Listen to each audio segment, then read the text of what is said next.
पुष्पं फलं तोयं यो मे भक्त्या प्रयच्छति तदहं भक्त्युपहृतम् अश्नामि प्रयामनः यत्करोमि यदश्नासि यज्जोषि ददास्येदु यत्तपस्यसि कौन्तेय तत्कुरु श्रमदर्पणम् शुभाशुभफलैरेवं मोक्षसे कर्मबन्धनैः सन्न्यासयोगयुक्तात्मा विमुक्तो मामुपैष्यसि समोऽहं सर्वभूतेषु न मे द्वेषोऽस्ति न प्रियः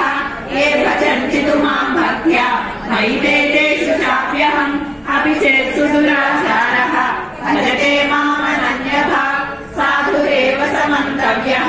सम्यक् व्यवसितो हि सः क्षिप्रं भवति धर्मात्मा शश्वच्छान्तिं गच्छति